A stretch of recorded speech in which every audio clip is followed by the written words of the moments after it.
উত্তরের শুকনো ঠান্ডা হাওয়ার ধাক্কায় ক্রমাগত নামছে তাপমাত্রা। ইতিমধ্যেই জেলাগুলির তাপমাত্রা ঘোরাফেরা করছে 10 থেকে 12 ডিগ্রির আশপাশে। কনকনে ঠান্ডায় কার্যত জুবুথুবু অবস্থা বাংলার বাসিন্দাদের। এদিকে বঙ্গোপসাগরে তৈরি হয়েছে নতুন একটি ঘূর্ণাবর্ত, যার ফলে গতকাল থেকেই বাংলার বিভিন্ন জেলায় আংশিকভাবে আকাশ কিন্তু মেঘলা লক্ষ্য করা গিয়েছে। আসুন প্রিয় দর্শক বন্ধুরা, আজকে দেখে নেব ডিসেম্বরের 9 তারিখ মঙ্গলবার আজকে সারাদিন আবহাওয়া কেমন থাকবে, আজকে কোন কোন জেলাগুলিতে বৃষ্টির সম্ভাবনা রয়েছে এবং বঙ্গোপসাগরে যে ঘূর্ণাবর্ত তৈরি হয়েছে তার প্রভাবে আবহাওয়াতে কতটা প্রভাব পড়ার সম্ভাবনা রয়েছে। এদিকে উত্তর পশ্চিম ভারতে ঢুকেছে একটি পশ্চিমী ঝঞ্ঝা। দেখে নেব পশ্চিমী ঝঞ্ঝার ফলে বাংলার কোন কোন জেলাগুলিতে বৃষ্টি হতে পারে, কবে থেকে বৃষ্টি হওয়ার সম্ভাবনা রয়েছে বাংলাতে, বিস্তারিত জানিয়ে দেব আজকের এই ভিডিওতে। অবশ্যই ভিডিওটিকে শেষ পর্যন্ত দেখবেন। এই মুহূর্তে আপনি কোন জেলা থেকে দেখছেন অবশ্যই আপনাদের জেলার নামটি আমাদের ভিডিওর কমেন্ট বক্সে লিখে জানাবেন এবং আপনি কোন জেলা থেকে দেখছেন অবশ্যই আপনাদের মূল্যবান মতামত লিখতে ভুলবেন না। তো আসুন প্রথমে আমরা দেখে নেব আজকে মঙ্গলবার উপগ্রহ চিত্রে দেখে নেব, অর্থাৎ স্যাটেলাইটে কীরকম রয়েছে আবহাওয়ার পরিস্থিতি প্রথমে একটু দেখে নিই। তো আজকে দেখুন গতকালের মতো আজকেও মঙ্গলবার দক্ষিণবঙ্গের বিভিন্ন জেলাতে আকাশ কিন্তু অনেকটা বেলা পর্যন্ত আংশিকভাবে মেঘলা থাকবে। এদিকে পশ্চিমবঙ্গ, বাংলাদেশ, কিছুটা বিহার, ঝাড়খণ্ড, উড়িষ্যার আকাশ কিন্তু আংশিকভাবে মেঘলা থাকবে। মাঝে মধ্যেই কিন্তু সূর্য ঢাকা পড়ে যাবে মেঘে, যার ফলে একটা মেঘাচ্ছন্ন আবহাওয়া কিন্তু আজকে প্রায়শই দেখা যাবে। যেমন এদিকে এই মুহূর্তে দেখতে পাচ্ছি দক্ষিণবঙ্গের কলকাতা সহ 24 পরগনা, মেদিনীপুর, এদিকে 24 পরগনা, পাশাপাশি কিছুটা এদিকে বাঁকুড়া, পুরুলিয়া, বীরভূম, নদিয়া, এই সমস্ত জেলাগুলিতে আকাশ কিন্তু মাঝে মধ্যেই মেঘলা থাকবে। পাশাপাশি বাংলাদেশের ক্ষেত্রে দেখুন খুলনা, বরিশাল, কুমিল্লা, ঢাকা, ময়মনসিংহ, সিলেট, এই সমস্ত বিভাগগুলির আকাশ কিন্তু বেশ খানিকটা মেঘাচ্ছন্ন থাকার সম্ভাবনা রয়েছে। আজকে সারাদিনই আকাশ কিন্তু এইভাবে আংশিক মেঘলা থাকার সম্ভাবনা রয়েছে। এই যে মেঘের একটা প্রভাব রয়েছে গতকাল থেকেই, এই মেঘাচ্ছন্নতার মূল কারণ হচ্ছে ঘূর্ণাবর্ত। এই মুহূর্তে দক্ষিণ পশ্চিম একেবারে তামিলনাড়ুর উপকূলীয় এলাকায় দক্ষিণ পশ্চিম বঙ্গোপসাগর এবং সংলগ্ন তামিলনাড়ু ও শ্রীলঙ্কার কাছে একটি ঘূর্ণাবর্ত অবস্থান করছে। আর এই ঘূর্ণাবর্তের প্রভাবে দক্ষিণা বাতাসের কিন্তু পূবালি বাতাসের যোগান বৃদ্ধি পেয়েছে। আর এই পূবালি বাতাসের কারণেই মেঘ কিন্তু লক্ষ্য করা যাচ্ছে এই বাংলা, বিহার, ঝাড়খণ্ড, বাংলাদেশ, মেঘালয়, আসাম, ত্রিপুরা, এই সমস্ত এলাকাতে কিন্তু মেঘলা আকাশ লক্ষ্য করা যাবে। তার মূল কারণটি হচ্ছে এই যে ঘূর্ণাবর্ত রয়েছে দক্ষিণ পশ্চিম বঙ্গোপসাগরে, এই ঘূর্ণাবর্তের প্রভাবেই মূলত এই মেঘলা আকাশটা রয়েছে। যদিও এই মেঘ থেকে বৃষ্টির সম্ভাবনা নেই, আর যদিও কোথাও বৃষ্টি হয় সেটাও দেখে নেব। আজকে বৃষ্টি বজ্র মোড়ে কোথাও বৃষ্টি হবে কিনা একটু দেখে নিই।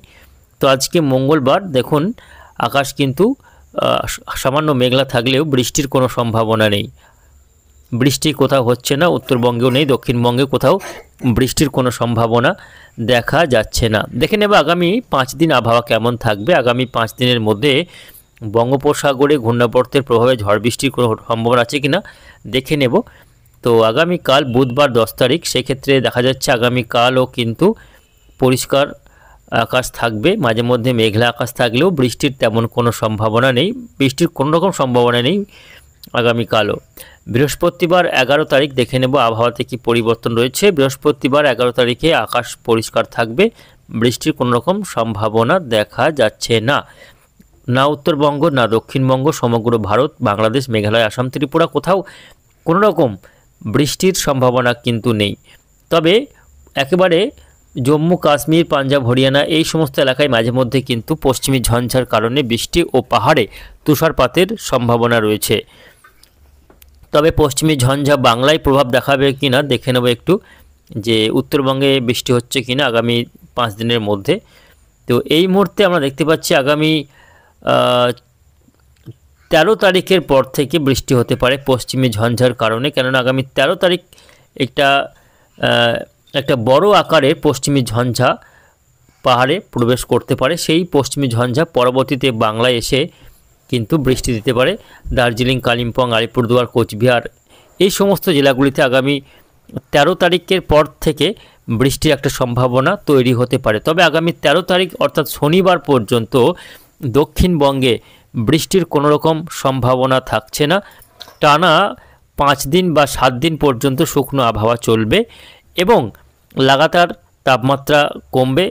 তাপমাত্রা ইতিমধ্যে কিন্তু 10 ডিগ্রিতে নেমে গিয়েছে। গতকাল সর্বনিম্ন তাপমাত্রা বীরভূম জেলার শ্রীনিকেতনে রেকর্ড হয়েছিল 9 ডিগ্রি ঘরে, 9.8 ডিগ্রি সেলসিয়াস। এই তাপমাত্রা কোথাও কোথাও আরও একটু কমতে পারে।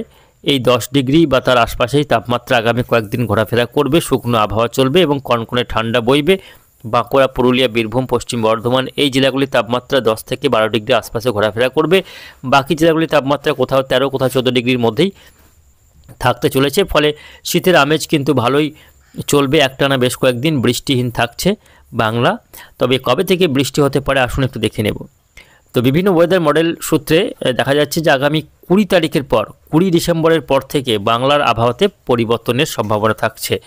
20 ডিসেম্বরের পর থেকে বঙ্গোপসাগরে একটি ঘূর্ণাবর্ত তৈরি হতে পারে। সেটা পরবর্তীতে কিন্তু নিম্নচাপে রূপে বাংলায় বৃষ্টি এবং ঝড় বৃষ্টি হতে পারে। আবহাওয়াতে পরিবর্তন হবে, তাপমাত্রা বাড়বে, এমনই সম্ভাবনা রয়েছে। তবে 20 তারিখের আগে পর্যন্ত আকাশ পরিষ্কার থাকার সম্ভাবনা, ঝড় বৃষ্টির খুব একটা সম্ভাবনা নেই বললেই চলে। তবে এর মাঝে আবহাওয়াতে পরিবর্তন হতে পারে। আবহাওয়া পরিবর্তনশীল, যদি পরিবর্তন হয় সেক্ষেত্রে অবশ্যই আপনাদের জানিয়ে দেবো। তার জন্য অবশ্যই আমাদের চ্যানেলটিকে সাবস্ক্রাইব করে রাখবেন। তো আসুন আমরা শেষ করার আগে দেখে নেব আজকে জেলাগুলির সর্বনিম্ন তাপমাত্রার পরিসংখ্যান। কোথায় কত ডিগ্রি তাপমাত্রা রেকর্ড হয়েছে, কোন জেলায় কত ডিগ্রি তাপমাত্রা নেমেছে দেখে নেব এক নজরে। আজকে আসানসোলে সর্বনিম্ন তাপমাত্রা রেকর্ড হয়েছে 12.9 ডিগ্রি সেলসিয়াস এবং যেটা হচ্ছে স্বাভাবিকের থেকে প্রায় 0.7 ডিগ্রি কম তাপমাত্রা রেকর্ড হয়েছে আসানসোলে। আজকে অশোকনগরে সর্বনিম্ন তাপমাত্রা রেকর্ড হয়েছে 13.2 ডিগ্রি সেলসিয়াস, যেটা হচ্ছে স্বাভাবিক তাপমাত্রা আজকে অশোকনগরে। বহরমপুরে আজকে সর্বনিম্ন তাপমাত্রা রেকর্ড হয়েছে 12 ডিগ্রি সেলসিয়াস, যেটা স্বাভাবিকের থেকে 3.2 ডিগ্রি সেলসিয়াস কম। আজকে বাঁকুড়া তাপমাত্রা দেখে নেব। আজকে বাঁকুড়া জেলার তাপমাত্রা সর্বনিম্ন রেকর্ড হয়েছে 12 ডিগ্রি সেলসিয়াস, যেটা স্বাভাবিকের থেকে 2.1 ডিগ্রি সেলসিয়াস কম রেকর্ড হয়েছে। বর্ধমানে আজকে সর্বনিম্ন তাপমাত্রা রেকর্ড হয়েছে 12 ডিগ্রি সেলসিয়াস এবং এটা কিন্তু বর্ধমানের স্বাভাবিকের থেকে 2.2 ডিগ্রি কম সেলসিয়াস তাপমাত্রা রেকর্ড হয়েছে। আজকে ডায়মন্ড হারবারে তাপমাত্রা দেখে নেব। ডায়মন্ড হারবারে আজকে তাপমাত্রা রেকর্ড হয়েছে 14 ডিগ্রি সেলসিয়াস সর্বনিম্ন তাপমাত্রা। উত্তরবঙ্গের দার্জিলিংয়ে তাপমাত্রা রেকর্ড হয়েছে আজকে সর্বনিম্ন 6.2 ডিগ্রি সেলসিয়াস। দীঘার তাপমাত্রা আজকে রেকর্ড হয়েছে সর্বনিম্ন 13.1 ডিগ্রি, যেটা স্বাভাবিকের থেকে 2.4 ডিগ্রি সেলসিয়াস কম। আচ্ছা, আলিপুরের তাপমাত্রা দেখে নেব। আলিপুর মেট্রোলজিক্যাল ডিপার্টমেন্টে আজকে তাপমাত্রা রেকর্ড হয়েছে 15 ডিগ্রি সেলসিয়াস, যেটা স্বাভাবিকের থেকে 1.6 ডিগ্রি সেলসিয়াস কম। দমদমের আজকে সর্বনিম্ন তাপমাত্রা রেকর্ড হয়েছে 15.4 ডিগ্রি সেলসিয়াস, যেটা স্বাভাবিক তাপমাত্রা দমদমের ক্ষেত্রে। হাওড়ায় আজকে সর্বনিম্ন তাপমাত্রা রেকর্ড হয়েছে 13.2 ডিগ্রি সেলসিয়াস। সল্টলেকে 16.6 degree Celsius. নদিয়ার কৃষ্ণনগরে আজকে তাপমাত্রা রেকর্ড হয়েছে 13 ডিগ্রি সেলসিয়াস। আসুন দেখে নেব মালদার তাপমাত্রা। আজকে মালদার তাপমাত্রা সর্বনিম্ন রেকর্ড হয়েছে 16.1 ডিগ্রি। মুর্শিদাবাদের তাপমাত্রা রেকর্ড হয়েছে 11.7 ডিগ্রি। আর পুরুলিয়ার তাপমাত্রা আজকে রেকর্ড হয়েছে সর্বনিম্ন 12.4 এবং বোলপুরের শ্রীনিকেতন দেখে নেব তাপমাত্রা। আজকে বোলপুরের শ্রীনিকেতনের তাপমাত্রা রেকর্ড হয়েছে 10 ডিগ্রি সেলসিয়াস। অর্থাৎ তাপমাত্রা শ্রীনিকেতনে কখনো 9 কখনো 10 ডিগ্রি আশপাশে ঘোরাফেরা করছে। তবে এই তাপমাত্রা আগামী কয়েকদিন চলবে এরকমই টানা বেশ কয়েকদিন। শীতের কিন্তু প্রভাব এবং মেজাজ একই রকম থাকার সম্ভাবনা রয়েছে।